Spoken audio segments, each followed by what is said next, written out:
Are you thinking about a move to Palm Springs and wondering about some things that people just don't tell you about? Well, stay tuned to find out some things you may just want to know. Let's get right to it. I've been living full-time with my husband for years now in the greater Palm Springs area, and we really love it.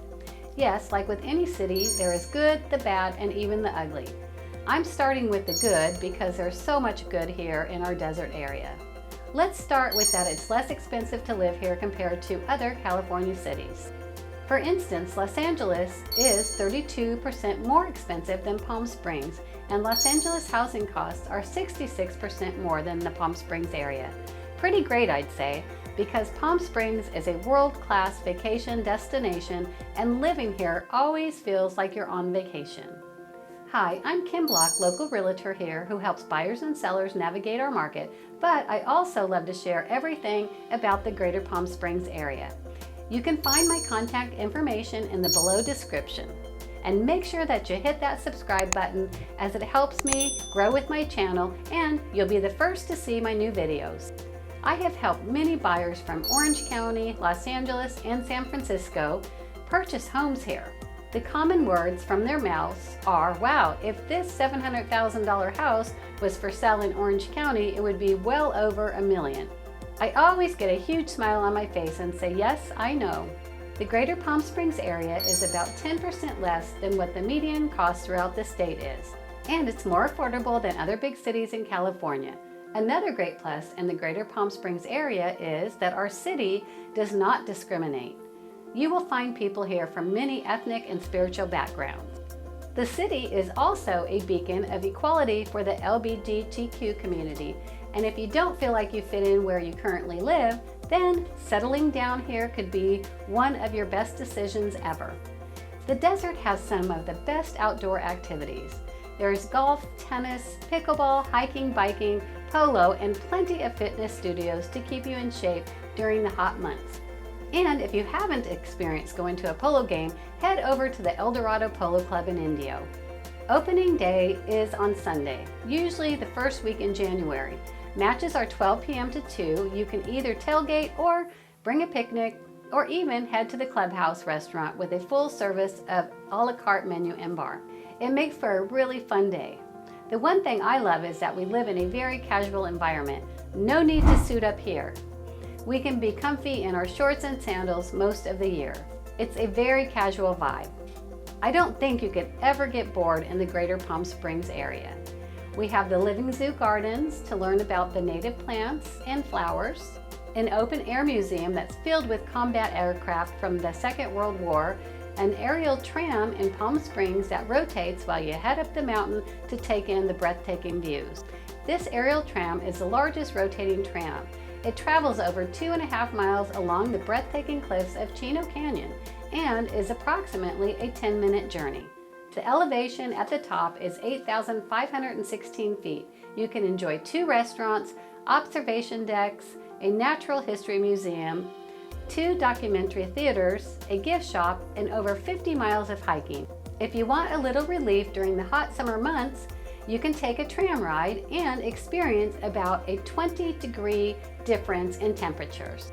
Of course, there's also plenty of golf courses and casinos. We have plenty of hiking trails for the beginner to the more advanced.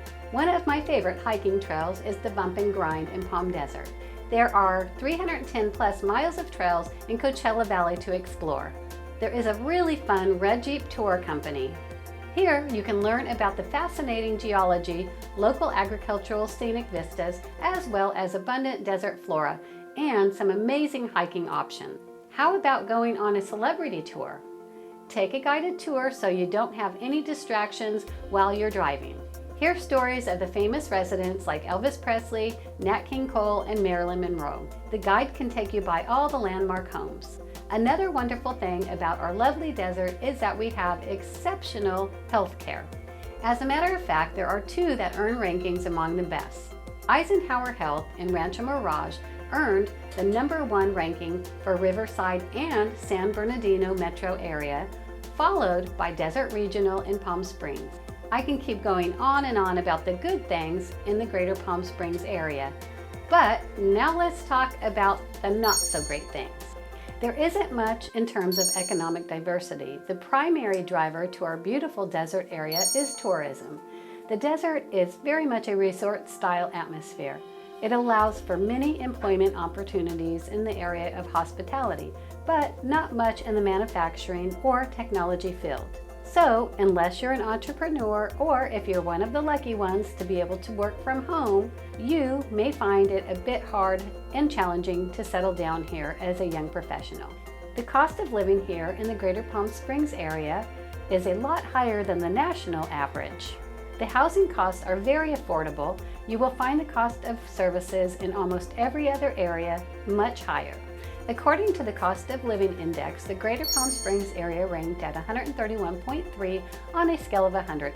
This is better than some other cities in California, but is much higher than the national average. If you decide to rent and not own a home, the rental costs here are fairly high. Plan on paying more each month on rent than the national average, although the costs are significantly lower than the statewide average. But if you don't mind the dry heat of our desert and you want to be in California, it is one of the cheaper places for you to live. Now let's talk about some extremes in weather. We do get the occasional flooding in the winter when drought isn't present. If you're outside of a drought pattern, then the months of December and January can be surprisingly wet. At times, we can see up to a foot of water running down the streets. There are very few places for it to drain. If you have lived here for a few years and have become a desert rat like myself, and if the temps reach a low of 45 degrees, it feels like sub-zero temperatures, and it can get windy here as well. And with that being said, dust blows everywhere. This can, of course, trigger some allergies with some folks here. The windy months are generally in the spring, from April through June for the most part. The less windy areas are closest to the mountains and on the south end, furthest from the I-10. And talking about summer, this brings up the topic of outdoor furniture. You will want to make sure that you have covers for your beautiful furniture. Otherwise, it just won't last. I found this out the hard way. Another bad in the desert is the water quality isn't that great. This is due to high mineral content that it contains. It comes from the reservoirs deep under the ground or piping it from the mountains. If you have a home here, the best investment you can make is a water softener. Our water is safe to drink, but it's important to be proactive about maintaining your plumbing system. Okay, here comes the ugly. The summers can be very hot. From June until September, the average temperature is over 100 degrees with the lows in the 70s. However, 9 months out of the year, we have beautiful weather to brag about. We locals who live here full-time know we need to do things earlier in the morning or after the sun sets. Many snowbirds leave in the heat of the summer and then come back in season to enjoy the perfect weather.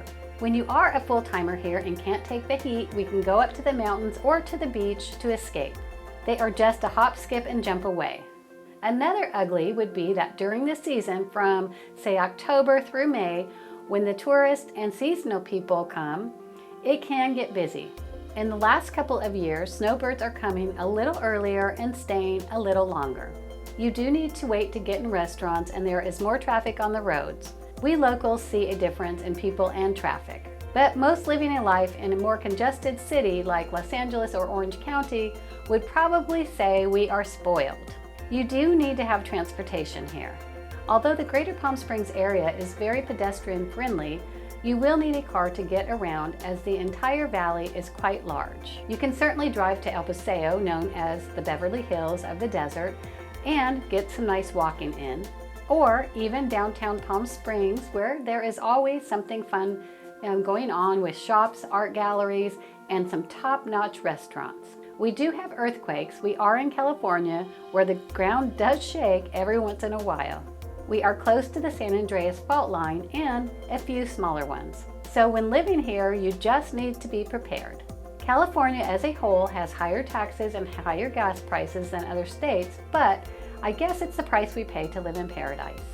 The Greater Palm Springs area is such a great place to live, and if I can answer any questions about our amazing desert, you can email, text, or call me anytime. I would love to help.